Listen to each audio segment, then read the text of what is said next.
And this is especially difficult in a world in which we are told, whispered into our ears, that actually the world doesn't have any meaning. Right. The world is the world. It's just a composition of material components and neutrons and protons and chemicals and energy and matter and all of that. There is no transcendent meaning. It's just a world out there. Just take it as it is.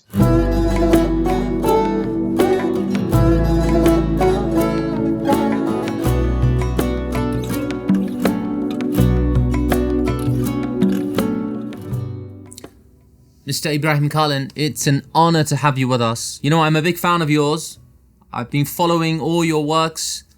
You're an intellectual, you're a philosopher, you're an academic, you're in the highest office in your country. You're doing so many great things. And you're a really great musician. You're a brilliant musician. Thank you for joining us. Thank you so much. Thank you so much for this very kind words, which I don't deserve. That's a reflection of the beauty of your soul. Thank you. And I've been a big fan of your work. What doing through your music has been really remarkable. It's more than music. It's really a journey along which you have taken so many of us and have shown us beautiful places and light in times of darkness and hope in times of despair. So thank you. I want to ask you the $1 million question. How is it possible to do all these things? I mean, brilliant in so many different areas, but still grounded in the modern world, in light of all the clutter and sound and noise, is a better word, that we hear in the world and all the problems of the world. How do you stay grounded? How do you find that balance? Well, as I was growing up as a child, I always thought that I have to be grounded in something in order to do something. If I'm going to travel, I have to start somewhere, and I have to have a destination, a sense of direction, whether, you go to the grocery to buy something, or you set out on a journey to get, knowledge and scholarship and become a professor or a professional in any field. You have to have a goal in mind. You have to have some idea, the purpose for which you are doing all this. And this really brought me back to our traditional concept of wisdom or hikmah. Mm-hmm. And when I studied the Muslim philosophers and thinkers and theologians and Sufis, I've come to the conclusion that wisdom is really what should be guiding our actions, our thoughts, our feelings, our minds, our hearts, because wisdom is the purpose for which we do anything. Whether you are a physicist or a doctor or a politician or a scholar or a poet, you have to have an explanation for what you're doing. And that's part of our quest for meaning, because we are beings driven by a quest or search for meaning. We cannot do anything without meaning. Right. The nihilists have claimed in the modern world that, no, actually there is no meaning and we just have to live with it. But deep down, we all know that, yes, there is a question of how to bring out that meaning, realize it in your life, make it available to others. Yes, that's a big question, but we cannot live without meaning. We know that meaninglessness cannot be an answer to our quest for meaning. Even logically, of course, you can say meaninglessness itself is a response or is the meaning, but it's self-contradictory. It's not really logical. And so I've tried to, make a sense of what I'm doing. And all that brought me to a kind of a multidimensional understanding of reality.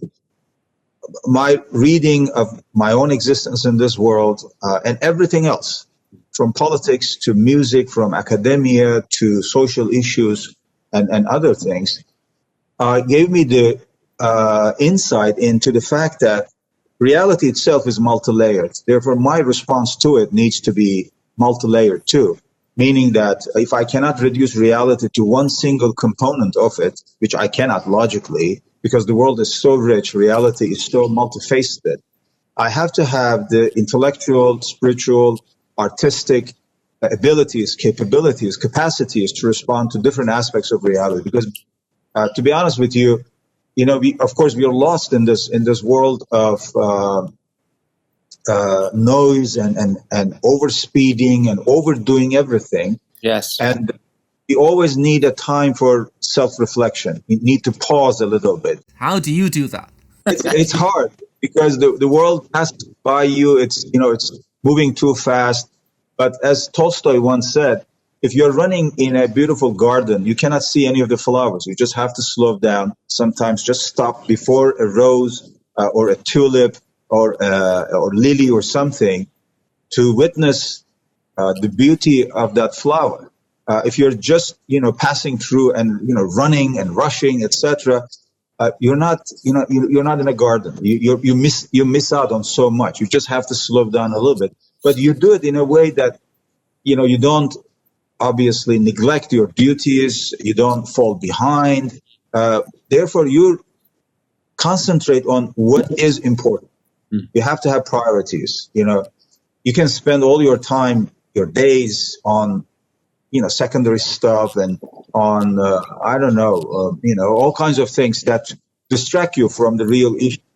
But if you have a sense of direction, a meaning, a purpose for which you're doing all this, I think it's possible that you manage your time better. And actually, God gives you blessings and actually increases your time. That your 24-hour suddenly becomes, much more than just miracle 24-hour. And there are moments, I'm sure you have all experienced, or you have experienced this, we all experience. There are moments where you feel like, just a moment, 10 minutes or 1 hour is worth days of work or conversation because it's so concentrated, it is so deep and substantial. And I always felt like temporal time in which we live as finite human beings is a drop from eternity. You're always connected to eternity. You don't realize it. But there are moments in reflection, in contemplation, in music, in spirituality, in prayer, or in the face of a major event, a loss, a trauma or something, where you feel like you're touching eternity. You're connected with that eternal moment in a moment of extreme love and affection. Your love for your child, your love for your wife or husband or your parents, etc. You feel that moment also, that you're connected to that moment of eternity. And all these things, bring in and infuse more barakah, into your time. It becomes a self motivating that, you try to make sense of what you do. You try to infuse your actions with meaning. You want to do something for which you can provide an explanation. I'm doing this because I have a good reason to do it. Right. And this is especially difficult in a world in which we are told, whispered into our ears, that actually the world doesn't have any meaning. Right. The world is the world. It's just a composition of material components and neutrons and protons and chemicals and energy and matter and all of that. There is no transcendent meaning. It's just a world out there. Just take it as it is. But we know deep down, we are more than that. As human beings, we search for that meaning. And wisdom provides a venue, for us to figure out how to reach that meaning and realize it in our lives. And in our tradition, again, which I believe was the tradition of the West for a long time too. Yes. You have the unity of what is true, what is good, and what is beautiful. That is logic, ethics, and aesthetics. They were one unified reality. They were never separated from one another. If something is good, then it is true. It is based on truth. And if it is something good and true, it must be beautiful too. And if it is something beautiful, well, it must be based on truth and goodness. Now, of course, we have a very different set of priorities, a very different value system, where what is good, what is true, is measured by, say, profit, productivity, efficiency, quantitative numbers, bigger is better. Yes. Numbers, statistics. We've lost the quality in our lives, and the quality of life has left us. Now that's why, the educationists are talking about, well, you have to spend quality time with your children. It's like if, the rest of the time you spend with them is not without is without quality, and they get poisoned and they become toxic with all these images and messages and all of that, and then you spend quality time to clear that up. It's too late. You cannot compete with the speed of the modern world, social media, and instant gratification moments, pleasures, and all of that. You cannot compete with any of that. You just have to bring that quality as a mode of life, into your time and space. Otherwise, spending so-called quality time, say, even if you can do it for 1 hour or so a day, which I doubt many people can do, given their busy schedules, etc., you lose everything. Therefore, wisdom, hikmah, in our traditional sense of the term, reminds us that, no, what you do must be based on truth, that it must be true logically, it must be based on goodness, it must be good ethically, not evil, it must be based on virtue, and then it must reflect, the beautiful aspect of existence. Aesthetically, you have to surround yourself with beautiful things so that your mind and your heart can function in harmony. And beauty is never a luxury. Today, in the modern world, beauty has become something you buy and sell. That's right. It's commercialized. As it is something expensive. Only rich people can have beautiful things, say beautiful objects or houses. That's so wrong. Beauty in the traditional sense was never, first of all, a commercial product. A mosque was built or a carpet was woven for the sake of its sacred meaning and beauty, not for selling or turning it into something commercial. Of course, someone had to sponsor it, pay for it, no doubt. It had its own, market logic, but it was never an object in and of itself for sale, right? Calligraphy, music, and all these things were meant to add quality to our lives, help us in our search for meaning. Right. So when you listen to music, when I listen to your music, for example, or the music of, great Western composers like Bach and Vivaldi, and even before them like Corelli and Telemann and many others, or other great musicians from the Muslim world, Nusrat Fateh Ali Khan or Kulthum, or, many, many others, or from our folk tradition like Neshat Ertash, Ashik Veysel, and many other great composers and musicians. What I see in their music is that, well, they're all on a journey. They're showing us the path that they traveled and inviting us. That if you like, this is what I have. You can come and join me.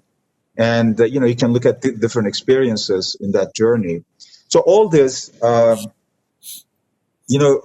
gives you a sense of unity. You try to look at things from a more unitary point of view. Therefore, whether, as I said, in my case, for example, yes, I serve as an official in the government. I write books. I try to play music and try to explain what I do to people. You do more than try to play music. You do more than try to play music. Yeah, thank you. That's very kind of you. I mean, hearing this from you is very kind. Thank you. So all this, makes sense when they are together. When I separate them, compartmentalize them, they lose their integrity. But we all want to live a life with integrity, intellectually, but also in terms of our heart and feelings. You've said so many things. Each thing is opening a new door.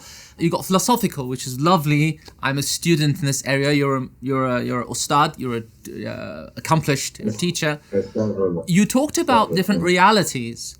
It reminded me of a quote by one of our sages: "That which is lacking in the present world is a profound knowledge of the nature of things." What is reality in itself? And as you said, the different layers of reality. Well, it's a very good fundamental question. Reductionism is one of the philosophical diseases of the modern world. We tend to reduce things to one component of a huge system, thinking that it will help us control it, not explain it scientifically. It's a function of control. Because if you keep it simple, then you can control it, you can manipulate it. That's been the driving force behind many of the reductionist scientific ideas, unfortunately, in the modern world, because, modern capitalism is driven by the idea of control. Right. If I can control you, I can define you, then I can sell you more products. Right. That's the bottom line. I mean, it sounds very gross, but believe me, at the end of the day, that's the logic behind it. Because, you know, all these statistical studies and psychological studies on social media, behavioral patterns, and all these trends and all these things, they're studied in order to figure out what you like, and also the ways in which I can influence your taste, your preference, so that at the end of the day, I can sell you more products, right? I want to sell you more. Unfortunately, that's modern capitalism. And so control becomes a function of capitalism. And science, knowledge, investigation, all this becomes a function of finding different ways of controlling you and the customer. And in fact, suddenly human beings become customers. We are no longer human beings carrying the light of the divine within our souls, but we are just customers, right? We are either customers or potential customers. Only two kinds of people exist out there for capitalism. Now, the control issue is related to simplicity. If I can keep it simple, that is, reduce all this complexity to one or two components, then I can control, by pushing one button, and that's it. I mean, remember what happened in Truman Show, right? The way, his life was set up, that, he was controlled in so many different ways, his life, and he didn't know that he was set up. He was part of the setup, that he was living a life of a lie, a life of a constructed being, constructed only for the sake of TV, so that they can sell products. And, there will be a moment when, they will show a product. His wife comes to him and says, I want to cook you this macaroni today, but it's actually a commercial. Yeah. And it is so inhuman. Now, this was Truman Show, shot, I think, some 30 years ago. Today, strangely enough, everybody wants to be part of the Truman Show with social media. I want to share everything, every picture. I want to put it out there. I want people to like it. And I want to live another life on social media, on virtual reality, etc. I mean, it's terrifying when you think about it. What happened to your privacy? What happened to your own self? What happened to your own identity? I mean, you're just redesigning yourself every single day according to the most current fashion and trend and all that stuff.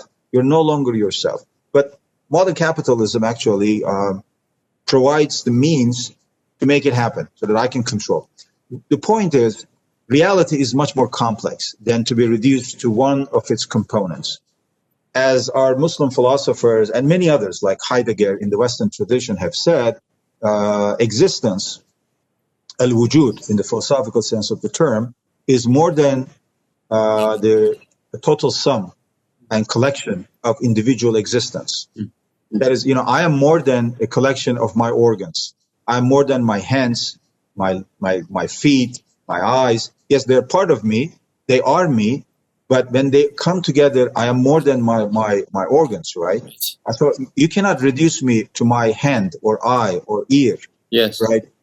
I am a whole when each is distributed equally. So if that's the reality, that's the nature of reality, then I have to understand the reality at different levels. At the material level, yes, there are tools that I have to understand the physical things. Yes. I have this glass here. So, I mean, that's how I respond to it. At the level of ideas, then I use my mind, and that's how I respond to that reality. At the level of imagination, the world of imagination, Alam al-Khayal, for example. This is, in fact, an experience of Alam al-Khayal, in a sense. I mean, you are there, you are on a screen, I am on a screen. We are real, but not real. We are kind of traveling between different levels of reality. So I respond to it through my imagination. Poetry, music, religion, metaphysics, a novel, all these things respond to a particular aspect of reality. If I reduce all this complexity to one single element, I miss out on this incredibly rich nature of reality. I think this is one of the things that we are forgetting in this modern world. And we are forgetting the fact that simplicity is not reductionism. You can be very simple. Fascinating. with incredible complexity behind it. Because as they say, simplicity is the ultimate complexity.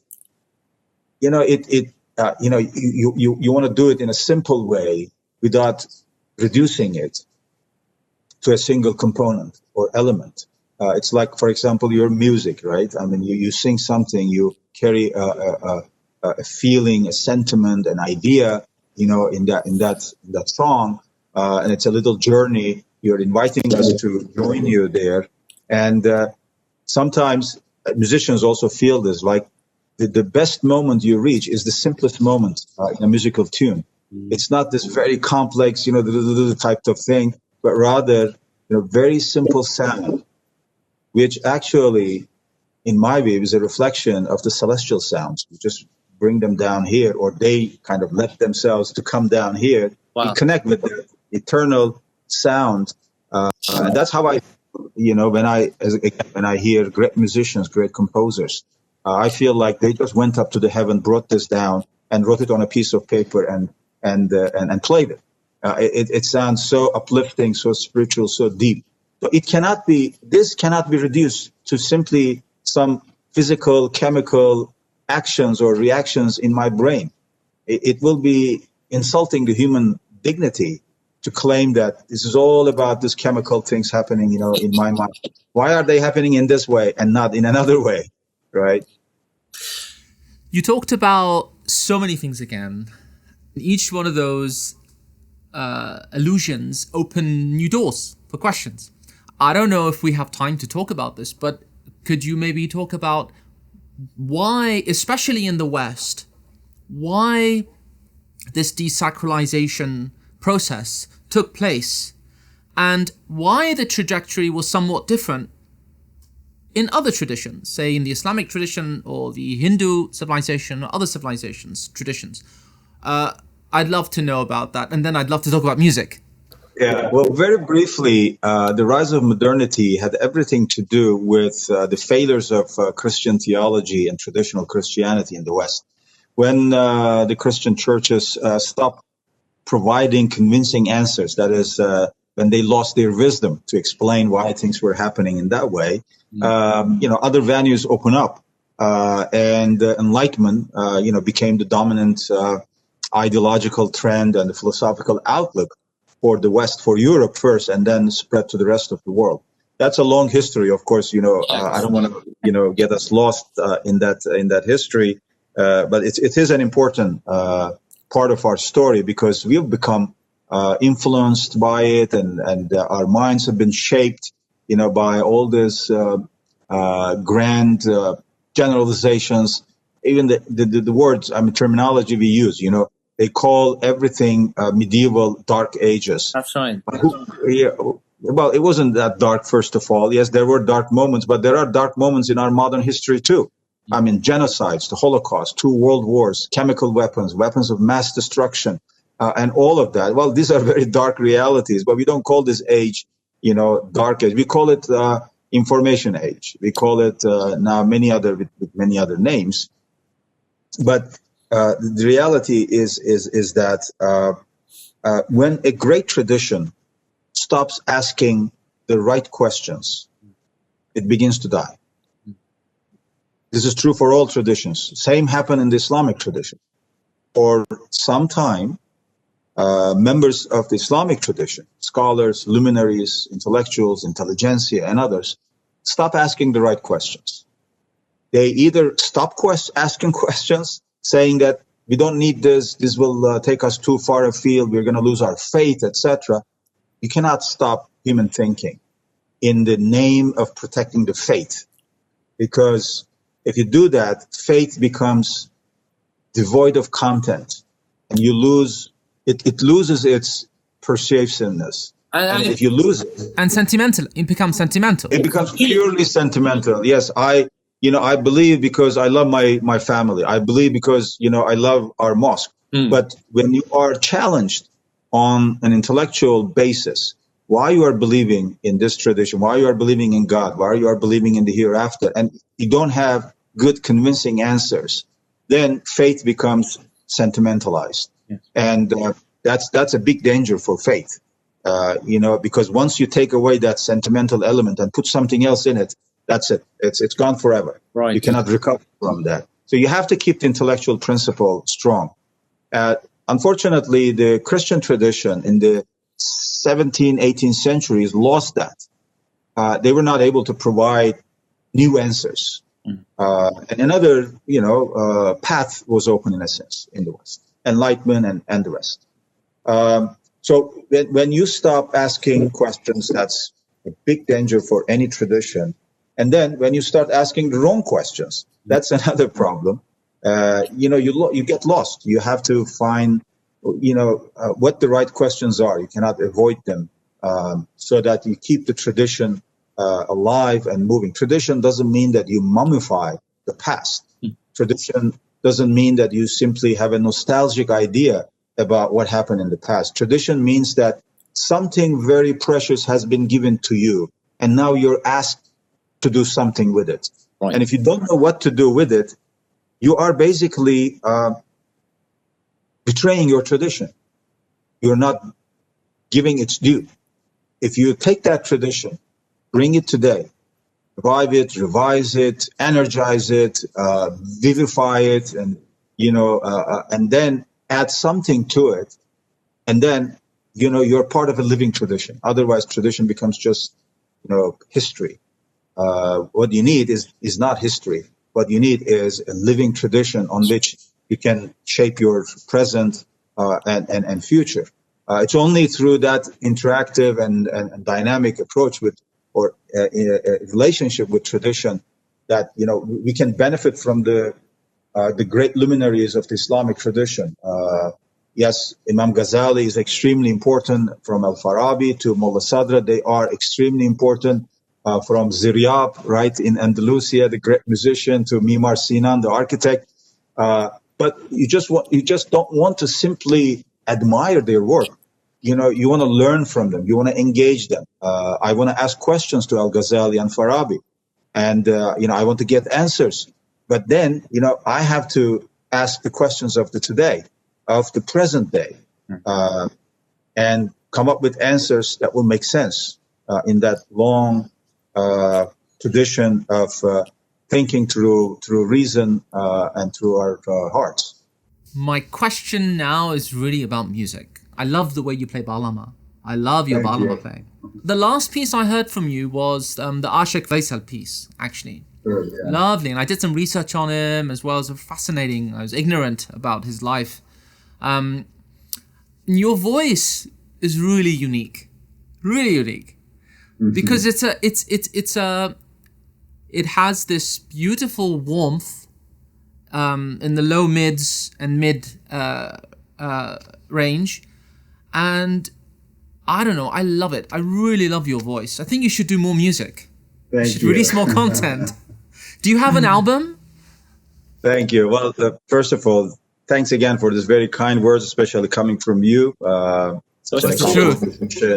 Thank you so much. And through your music, you've put us in so many different beautiful states of reflection and beauty and compassion. Thank you so much. Thank you for doing this, because your music has reached beyond the Muslim world. I mean, it has become a global voice, and you've accomplished so much, with your music. In a sense, this is in tune with the spirit of music. The word music comes from muse, as you know, and the muse is what brings inspiration. And once you have that notion of inspiration, meaning that you are simply not the master of what you're doing. You're giving something, and you're sharing it with others. So it makes you humble. Actually, you can never, if you are a true musician or master of anything, you can never be arrogant, because you know that your talent is given to you. Your task is to use it in the most effective way, and do it in a humble way, so that it is graced, it is augmented spiritually, and when you share it, it doesn't become less, it becomes more, because it's always almost like contagious, right? It spreads from one place to another. Wow. So with music, I always felt like it opens up so much in my mind, in my soul, that I begin to understand better the the meaning of the ineffable. There are moments where you reach the point of the ineffable. There are things for which there are no words enough to express what you have in your mind, in your soul, in your heart. And you reach that point of the ineffable where you begin to say the most beautiful things. You have to really go to that limit beyond words so that you can start having a conversation in silence. Sometimes the most beautiful conversations happen in silence without words. You are in the company of your friends, your companions, and you just keep silent. And that's the most beautiful conversation. And you never ask, why are we keeping silent? Something happened, something wrong? You never ask that question. To the contrary, you enjoy the silence together. Yeah. Because that's where the ineffable penetrates our minds and our souls and opens up so much. You say so much by not saying. Music is the most important venue, for me at least, to express those feelings and ideas and states without saying a word. You just hit the note, say something, and kind of it draws you inside, and you begin to concentrate on that moment. And then there is the beauty of performing it, because especially with other musicians, when you play with others, the synchrony, the harmony that comes out of that joint work is so beautiful. You're yourself. You're always yourself. As a singer, as a composer, or as an instrumentalist, you're yourself, but also you're with others. You don't lose your individuality. You play with others. In fact, they bring out the best in you, especially if you're playing with good musicians. They invite you, they stimulate you, they tempt you sometimes, can you do this? You do this in the middle of the music, right? It's all improvised. You don't, of course you practice, but, there are moments where you feel like when you're part of an orchestra or group, an ensemble, for example, you have this perfect combination of the collective and the individual. You're part of something larger than you without losing yourself. And when you play with other musicians, you feel like, can I live my life like this? Not just playing this music, but I'm part of a larger reality, my community, my family, my friends, my university, my country, and humanity at large. And I have that sense of flow, with others, without losing my individuality, my personality, but without becoming arrogant either. Because I know, my talent becomes more valuable when I am joined by others. So, I mean, these are the things that, kind of inspire me when I do my music and listen to music, play music, and convey this sense of the ineffable through music, which I believe, as I said, says so much than any word you may choose. You still haven't explained how you do all of that, though. How do you find the time to do all of this? To release music and singles and I mean, anybody who's familiar with your work and life knows that you're prolific. You're very, very busy. You do a lot of things. How do we get some of that barakah? In time, you learn how to do things on the go. When I was at the university, I was teaching as a professor there. I had my own time, and I could schedule my things and spend hours in my office, library, and right now I don't have that luxury now. So I realized that when I travel, when I go to places, official meetings, and other things, there are times I can work on the plane, at the hotel, and this and here and there. So I developed this, habit of doing things on the go. If I'm writing something, I always have stuff with me, my books and my notes and my computer and things like that. I cannot carry my saz, my musical instrument, everywhere, but, it's always here and here. So it's in my mind, in my heart. So kind of I always play it, even from afar, symbolically or spiritually, so to speak. So, I mean, you learn how to do these things, in time. I think, and also spending less time on less important things. Right. I know, spending less time on social media, on TV, and things like that. I'm not saying that don't do any of this. Of course, we cannot avoid them, no doubt. But do it in a reasonable way. Do it to the extent to which it is really necessary for you, for your life, and then concentrate on what is important, what is really enduring, because we all want to attach ourselves to something that is enduring, not something flimsy, not something that will be passé in the next 5 minutes or in the next 2 days. Yeah. You want to remain anchored in something that will give you a sense of continuity, endurance, a sense of fulfillment. Otherwise, there is no end to this instant moments of gratification, physical or sexual pleasures and things like that. There is no end to that, but there is no deep spiritual satisfaction in them either. There is no answer to our deep search for meaning in any of this. We have to go above them, beyond them, get a sense of contentment and fulfillment. Thank you so much, Professor Kalin, for gracing us and honoring us in Reflections. Given that we're in the pandemic, we're living these very unprecedented times, it would be lovely to hear a few reflective words, if possible. Yeah, the COVID-19 has turned out to be a major test for all of us, for the world system, for the global order or disorder, if you like, for all the countries, has shown that there are no hierarchies when it comes to such major catastrophes. Rich and poor, big and small, Eastern and Western, US or the Middle East or Europe or Asia, doesn't matter. I think this invisible virus, the virus that we cannot see with naked eye, has brought the entire world system to its knees, and the whole world system has tested positive. So we have to really take action to learn some lessons from this. It was good that we began self-isolation, social distance, and masks, and etc.